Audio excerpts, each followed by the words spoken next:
Our beginning music today is Enter, Rejoice, and Come In. Will be led by Linda Brown. So stand if you are willing or able.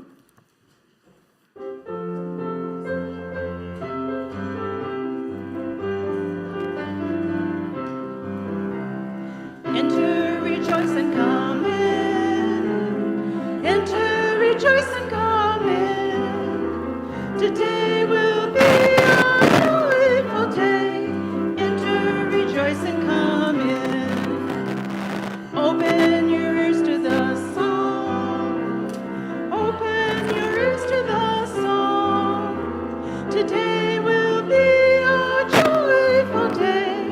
Enter, rejoice, and come in. Open your hearts, everyone. Open your hearts, everyone. Today will be a joyful day. Enter, rejoice, and come in. Don't be afraid of some change. Don't be afraid of some change. Today will be a joyful day. Don't be afraid of some change. Enter, rejoice, and come in. Enter, rejoice, and come in. Today will be a joyful day. Enter, rejoice, and come in. Good morning.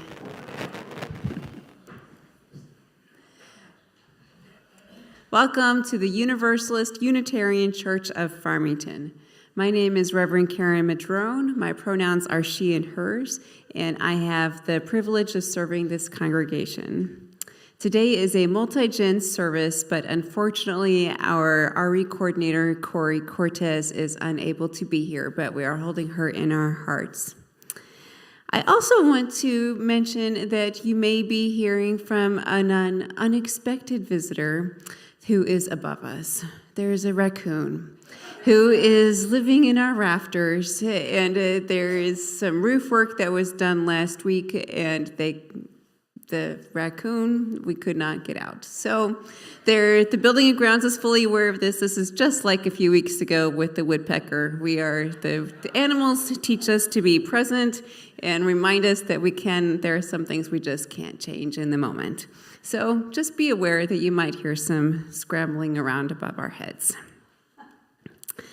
Our opening words today are in the spirit of these words by Unitarian minister Edward Everett Hale, because our focus today and this month is on generosity. He writes, "I am only one, but still I am one.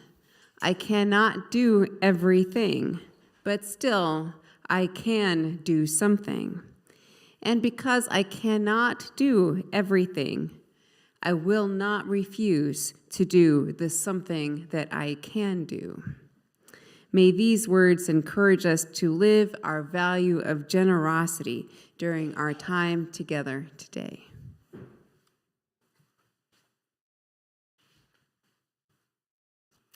My name is Barb Eglinton. My pronouns are she and her. And I will be the service leader and also facilitating today's multi-gen service. We bid you welcome. We don't ask what you believe or expect you to think in a certain way, but only that you try to live a kindly and helpful life with the dignity proper to a human being. Welcome all who believe that religion is wider than any sect and deeper than any set of opinions. Welcome all who might find in our friendship strength and encouragement for daily living. Thank you for spending your Sunday morning with us, either here in person or online watching. I'd like to extend a special welcome to any visitors. After the service, we invite you to join us downstairs for coffee and conversation. This morning, we're delighted to have our younger congregants join us in this multi-gen service. This is a time for us to be together in ritual and song, moving our bodies and celebrating the joy and diversity of this community. Joys and sorrows will be shared later. There you have a couple options. You can text to the number in the order of service, or you can come up to the microphone and share your joy or sorrow. Now please take a minute to silence your cell phone, but don't turn it off. Feel free to take pictures or video and share them on social media and share that you're here today. Now is time for announcements. I have one announcement. Chalice Circles is an activity that we do in the fall and spring. This fall, we're doing them on Tuesdays, but not every Tuesday. So the next one will be on the 14th of November after the auction, and the topic will be after a vote.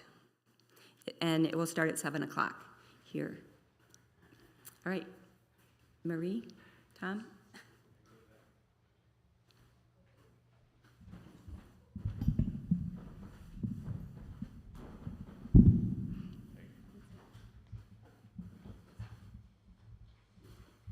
Morning, Marie Laurie, Social Justice. I have a couple things to tell you today. After service in Adams Hall, please join us. We're talking about ban to books, what's going on and what we can do to fight book bans.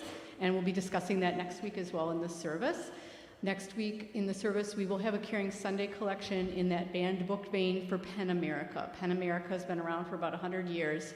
Historically, they've done a lot of support of writers in other countries who were oppressed for being writers or for what they wrote. Lately, they've been doing a lot more work in our own country to fight book bans and intellectual freedom bans in schools. So please give generously next week if you can. Also this month, we're asking people to support A Girl Like Me. There are QR codes for both of those on the bulletin board downstairs, by the way. A Girl Like Me is a local organization. A young lady runs it. She was 14 when she had her son. And she, because the community was so supportive of her, she works to give back. So she founded this organization. She helps teen parents in the city. They have a Christmas party coming up. Parents have asked. There's a wish list, very easy, the easiest Christmas shopping you'll do. It's an Amazon thing. You just click on it, choose, and it sends straight to them. And also they have all the good stuff, the trucks and Barbies and stuff, so it's fun. So please do what you can. Thank you.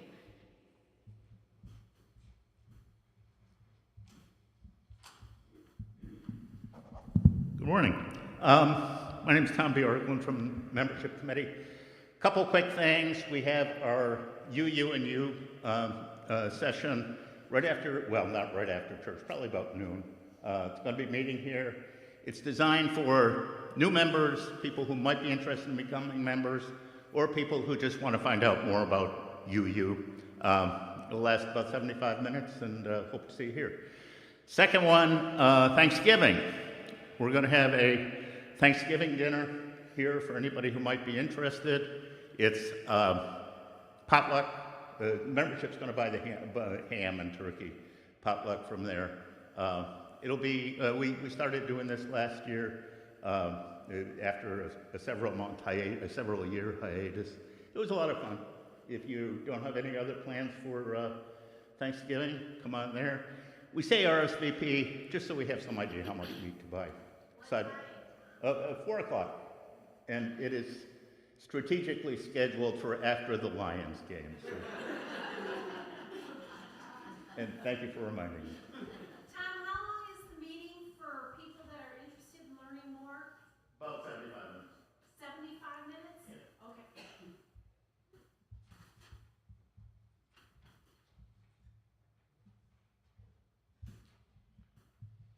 Good morning. My name is Karen, and I am the fundraising chair. And I'm here today to give the last hurrah for our upcoming auction. There are a few things you can do to kind of get ready in your mind for it. A couple of things. First of all, I want to let you know that Wednesday, I believe, is when the pardon me? Is our target. I just got reminded, is our target day for the digital copy of the live auction going out to the members, so that you would have a chance to kind of review it and prepare and plan, you know, how much you want to spend and what you're doing on that. In addition, make sure that you're aware of the time. The food is being served around 6. You can get here at 5:30 and get your table and get set up and visit and enjoy. And then at 7, live bidding will begin. A form of payment, you can pay with check, cash, or money order, preferred. Or wait a minute, mainly, or credit card. Credit card, I think, is preferred. It's easiest for us to manage. The silent auction is still going on. It will be going on until Friday at noon. So go on biddingowl.com and register and go from there. It may ask you at some point on Bidding Owl to enter a participation code, and it's very easy. It's UUCF, all caps. So that's all you have to know there. And registration, if you register before you come, it's so much easier for us. We have a head count. We know how much food to prepare, how many chairs to put out, and makes our life a lot easier. So if you haven't done so, most of you have. We have quite a few people already registered, over 70, I believe. And so if you haven't, do so. It really helps us out. And start getting those fun costumes put together. We're going to have lots of pictures taken, nice decor, and a fun night. So come enjoy a wonderful meal and bid on some great items and have fun with your community. Thanks for listening.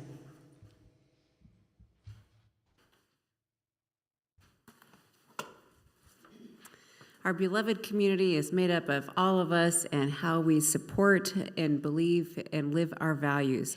Let us say together our shared affirmation that is on page 2. We seek answers everywhere, include everyone, and live with compassion. Thank you. Okay. Is your mic on? Is my mic on? Can you hear me? Okay, we're going to do our multi-gen activity. So what I want is for all of the kids in the RE program to come to the center aisle here. And our theme today is Widening the Circle. And it's based on a book called All the Circles Around Us by Brad and Christy Montague. Okay, I have strands of yarn here, and what I want you to do is take a strand of yarn and make a circle around your feet on the floor. And this is your little circle of safety. And you can actually, let's move a little farther back. Yeah, because people need to see you. Yes, so here's a strand, here's a strand. Okay. Did everybody get one? Yeah, I'll make a circle on the floor and step inside of it.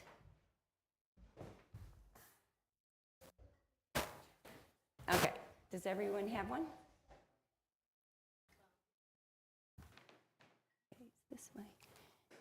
All right, this is your circle of safety, where you feel safe and secure. There's nobody else in the circle but you, and that's good sometimes. And where you can stay safe. But living in a little circle would be like going to a library that just had one book. That would not be that much fun. So I'm going to give you a bigger strand of yarn, and I want you to put it all around each other. If you can make it fit, like you can pass it down. And make a big circle around all of your friends in RE, in the religious education program.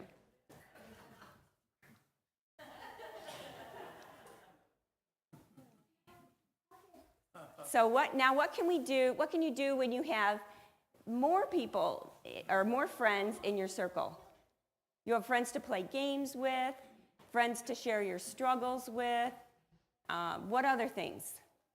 You can tell jokes with your friends. They can help you out when you're feeling down. Okay. So now let's expand the circle a little bit more and include our teachers in the RE program. So if you're a teacher, raise your hand. And Pat, yep. Oh, okay, we got to include Karen. She's a teacher.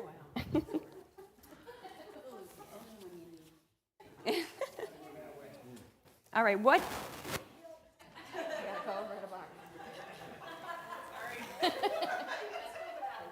How many people can we show? Yeah, we might. No, okay. No, okay, yeah, you guys are having a different role today, so you won't be included here. No. Yeah. Okay. So, what's the advantage of having our teachers in our circle? They teach you things, education.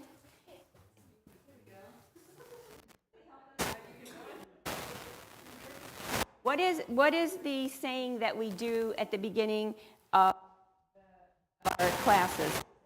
Universalist Unitarians, the church with minds that think, hearts that love, and hands that are ready to serve, right? Okay, you can pick up your string. We're going to sing a hymn now, but we'll keep your string. We can leave the one on the floor for the classroom, but we'll relax this yarn, and we're going to sing a hymn, and then we'll come back and talk some more about circles.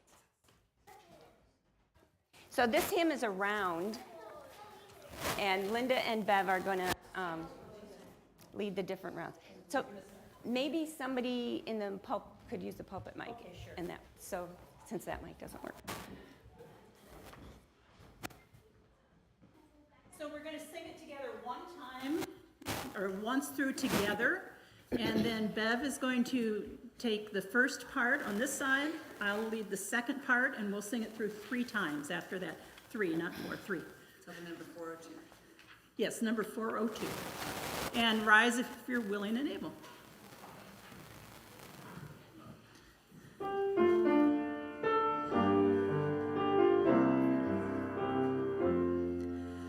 From you I receive, to you I give. Together we share, and by this we live.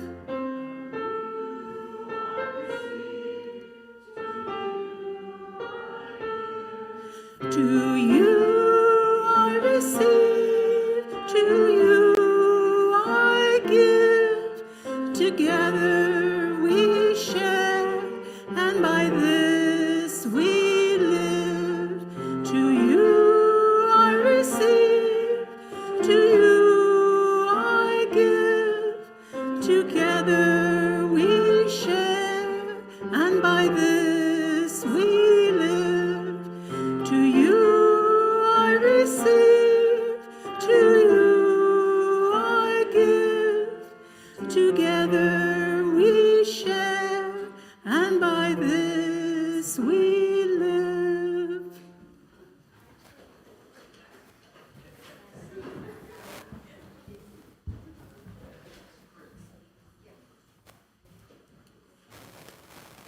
So what if our RE kids can all come back to the aisle or to the front?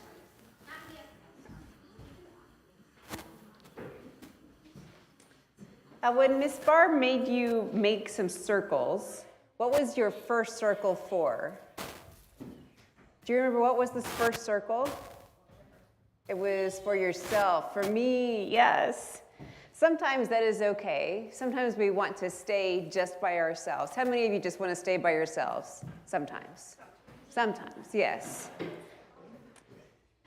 I do too, and I think that's okay. We should all have time to just be by ourselves and just have our own little circle. It is important to have our own safe circle and know what is safe for ourselves. You also, all of you, also made a circle that included your friends and RE, and a bigger circle to include your RE teachers.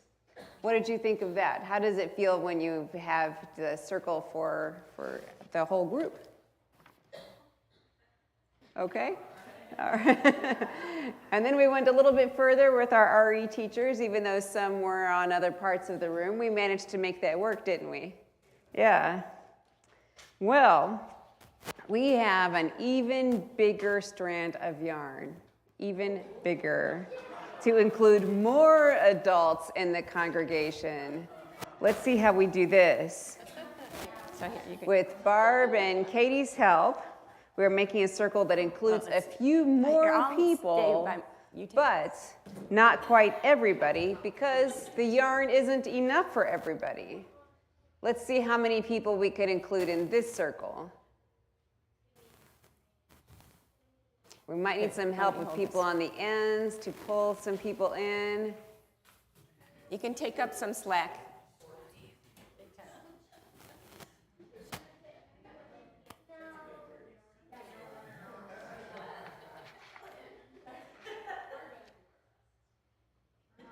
Yes, this one is not including everybody, so we're just being aware that sometimes we can't always include everybody, right? Even with our best intentions. Yeah. All right, that's as far as Katie could go. So, but this feels right now like a big enough circle. Sometimes we've gone as far as we can at the moment. Did we get any parents in the circle? We got some parents in the circle? Wait a minute, but who is not in the circle?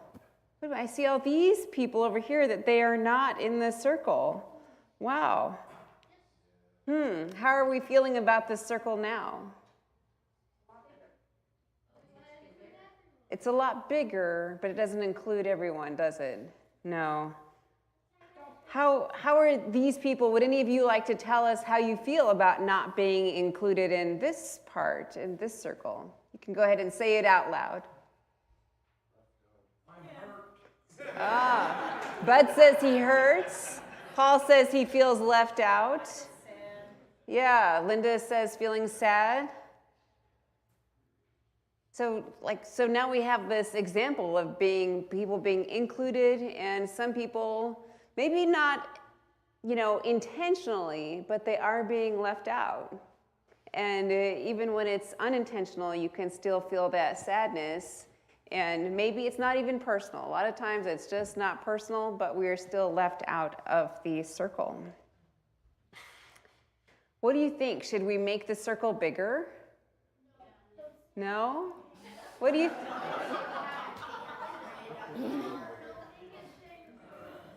Have you ever made a circle bigger to include people? What did that feel like to try one more time to make a circle bigger? It felt good? What do you guys think? Should we make the circle bigger? Okay. Well, I happen to have it even bigger. Wow, yeah. Can you believe it? There's more yarn. Okay. Uh-oh. So we want to include Reverend Karen. We want to include Diana. Yes. Let us not exclude Diana, right? So you people that were left out, you can pass it back. Yeah.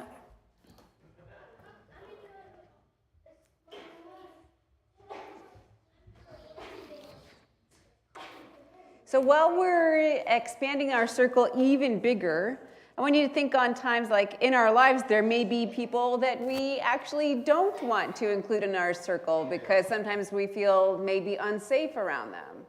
And that's okay, right? Sometimes we don't include people because they may look different from us or they may listen to different music. Can you believe some of the music on the radio these days, people? I don't even know. They may listen to things that we don't do, or they may wear different clothes than us. They may eat different food. Why should we include those people in our circle? What do you think? Yes? Diversity enriches our lives. Diversity enriches our lives. Very good. Yay.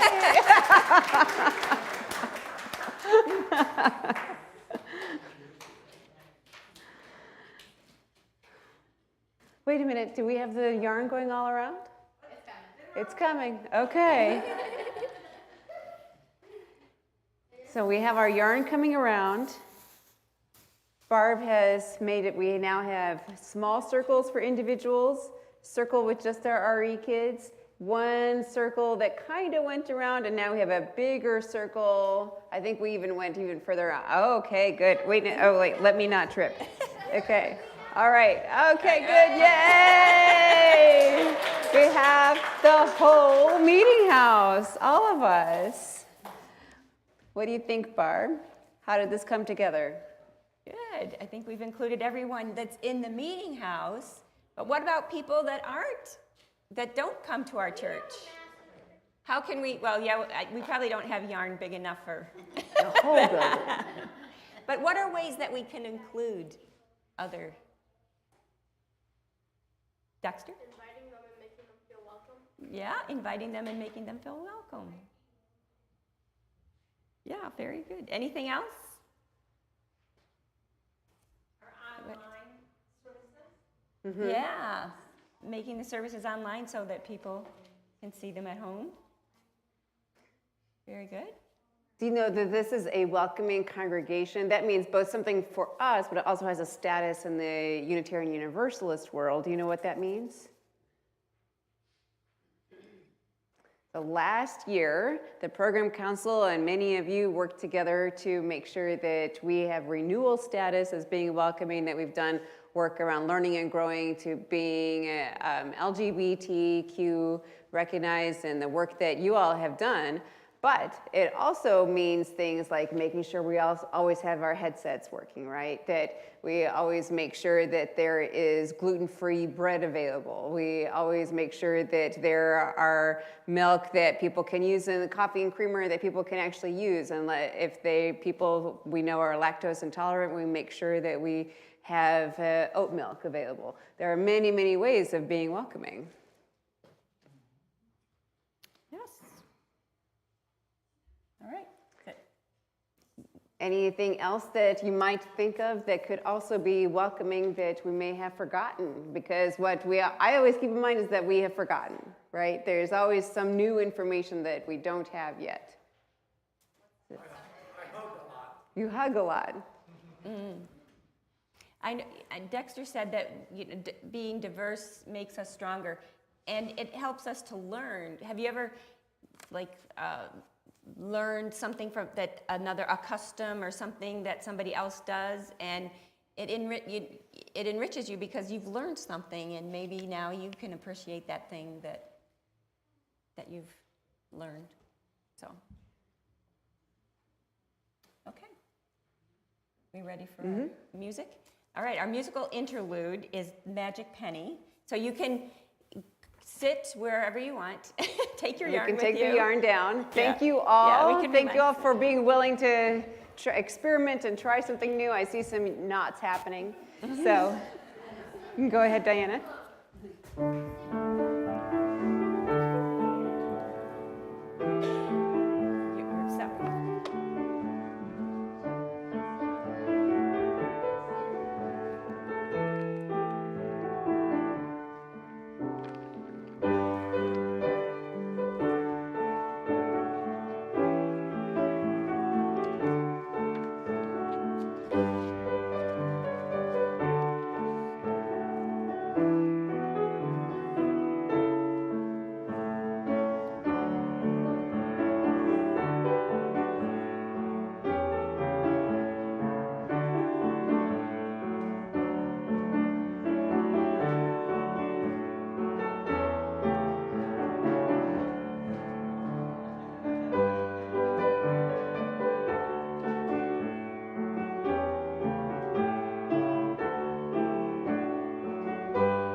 Thank you, Diane. And thank you to our helpers who have rolled up this yarn or are in process now. So thank you. We hadn't thought of it.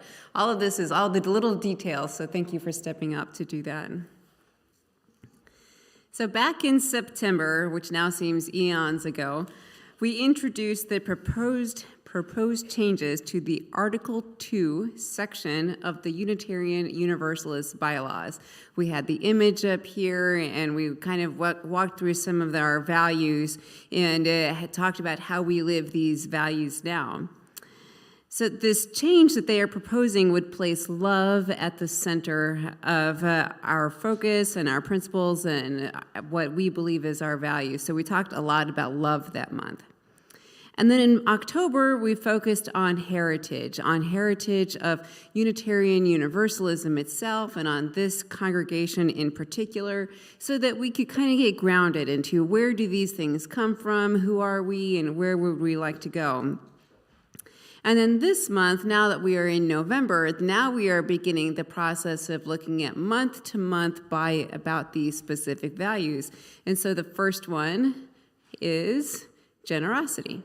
So we wanted to spend some time today and then over the next couple of weeks in different ways talking about generosity and how we actually live our value of generosity. So when and how did these particular values come from? We tried to have an image today, but our bulb has gone out. So imagine with me that there are 6 values up here, and one of those values is generosity. The Article 2 Study Commission did a listening tour of congregations and UU organizations. They spent a lot of time going around and talking to people and listening to people. They went around the country and listened for repeated themes. Just like I did in May and June when I first started working here, I just wanted to listen to what is important to this congregation and these people. So they traveled around and they listened over and over again to what is happening now, which is different than when the original principles and sources were created.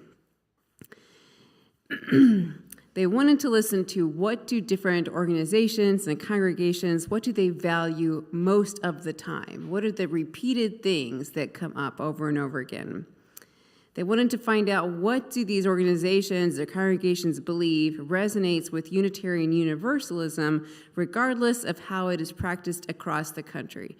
Like even just here in Michigan, there's many different congregations and many different styles of worship and so on, but we are still all Unitarian Universalists.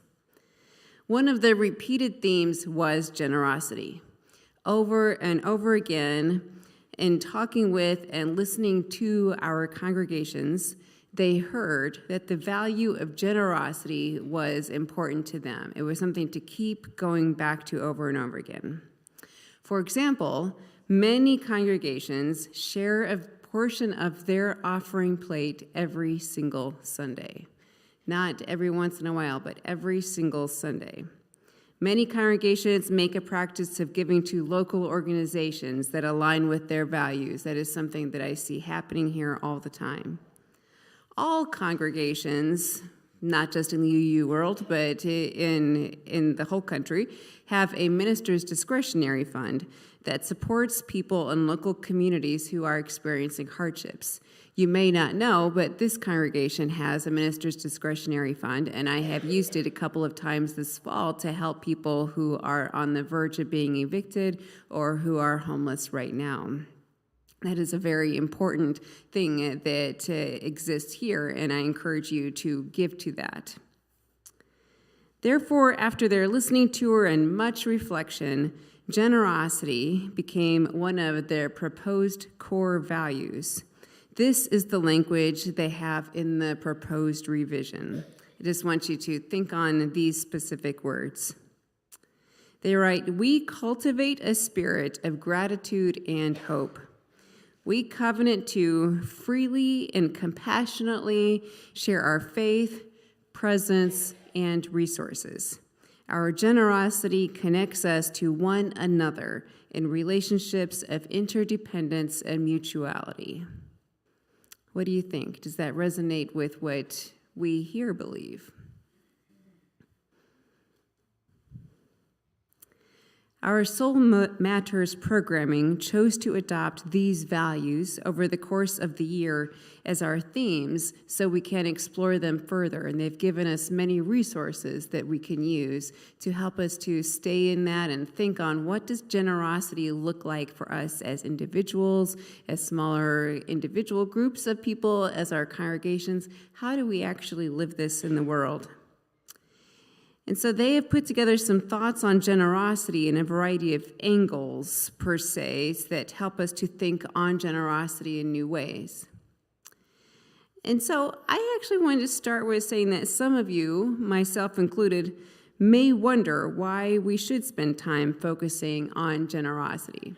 I know that many churches, sometimes people say you talk about money so much. Well, that's the reality. The congregations, organizations do need money to operate. That is reality. All of us need that to support our own individual selves and the organizations that we believe in. We wonder, does it really matter to talk about generosity and in the so many ways that generosity can appear in our lives? And I especially wonder about that after a conversation that I had with some of my colleagues about the ways that our faith has changed over time. We have gotten away from specific religious teachings about tithing, for example, and even that using that word may make you cringe a little bit. But just know that the idea of generosity and giving started long before us, and I have this worry that as we've gotten further away from that, those teachings from Christianity and Judaism as our early backbone, that we have let go of generosity is also one of our core values. So I appreciate them bringing that back in of let's not forget this, that this is also a religious value. We are also religious people. One of my core beliefs is that the religious right does not own religion. And we are also religious people, and we are also people who can go to those faith and spiritual practices. So when thinking on generosity and looking at the angles from Soul Matters, I just wanted to help us think on why. Why do we want to focus on generosity? So a focus on generosity can remind ourselves that we actually do live in a generous and grace-filled world. If we just take a few moments to even think about maybe even just this past week, there may have been some kind of joy or something that happened to you. Every day, everywhere, all around us, the world truly is a generous place if we are open to seeing and paying attention. We get so closed in just our own little box, but we can see it if we choose to be open to it. A focus on generosity can remind ourselves that human beings everywhere are actually generous. And thinking about that, I was reminded of living in New York City for 3 years and the stories that people have about New Yorkers and how they're so rude and all of these kinds of things. Well, I tell you that if you're ever on the subway or the bus and you drop your Metro card, somebody is going to pick it up for you. I promise you, every time, because we all know how important that card is, and they're going to make sure you get it back. We all have that little bit of looking out for each other. It may not always show up in the way that we think it does, but people are paying attention. A focus on generosity can help us be open to how generosity changes us as individuals and as a community, if we can be open to it. A focus on generosity can remind us how generosity connects us all, just like the yarn that came all around. And we imagine it going out, further, all around, all these streets, all these towns that all connect.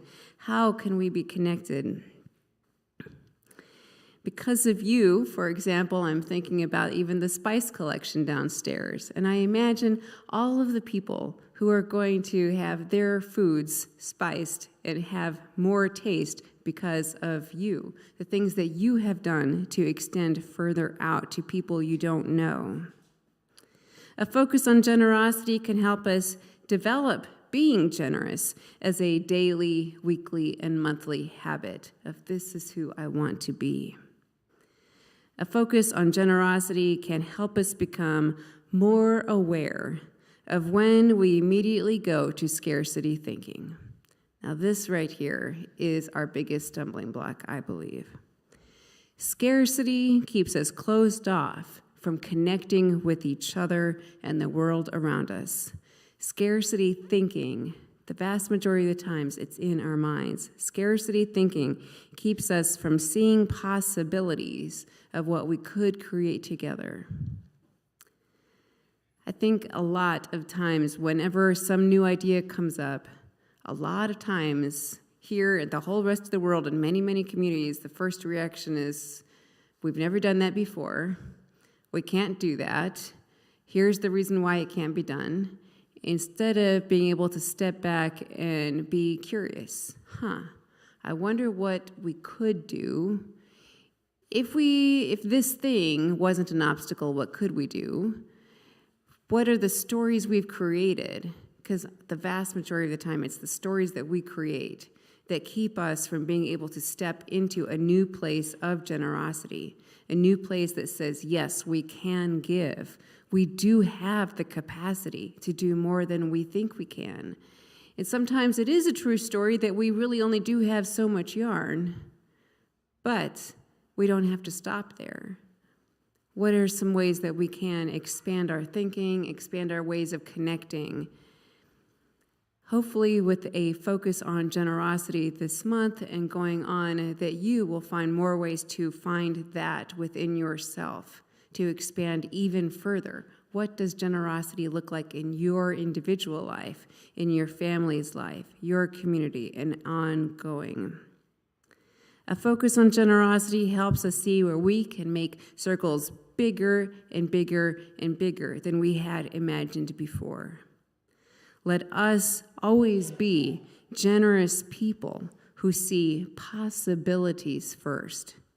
Let us be generous people with ourselves and each other and the whole wide world. Truly, from you, I and we receive. Truly, to you, we give, we all give. Together, we all share. And from this, we all live. May it be so. Amen.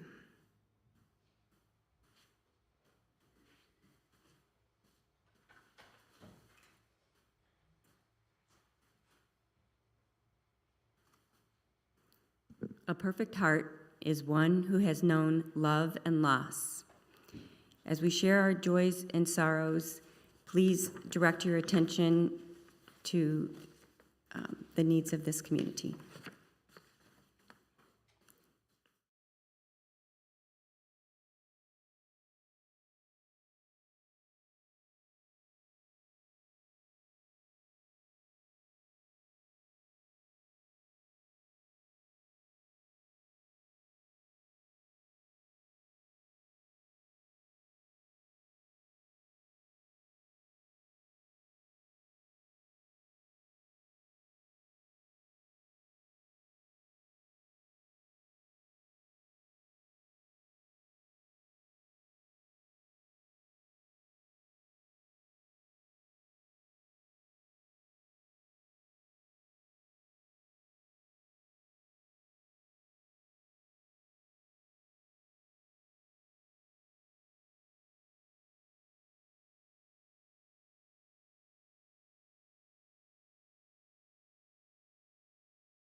The offering that we take each Sunday isn't just a stale habit. It's an opportunity to reconnect to this place and to its people. Our offering is an affirmation, a yes. When we give, we say yes to something we value. With our gifts freely given, may we say yes to the values of our faith, May our offering help us practice Unitarian Universalism within and beyond our congregation as tools to empower our mission.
Our second hymn is 124, Be That Guide.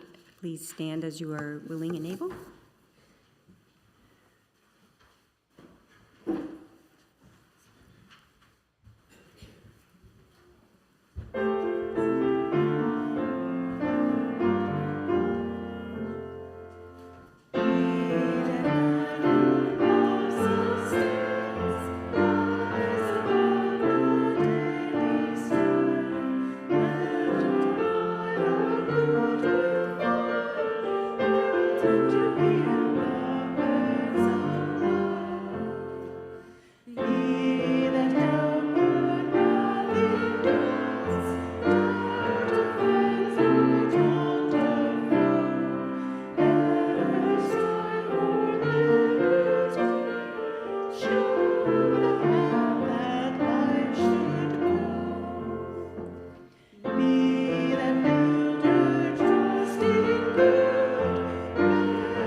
So for our multi-gen services, we have been starting a practice of our last song being traveling music. So I will read our closing words, and then with Diana's energetic playing, we will all come out together. We are one, and we are loved. When we, from a place of an open heart, open our doors to the world, when all events are open to everyone, and we are excited to share our life-giving, transforming message of love.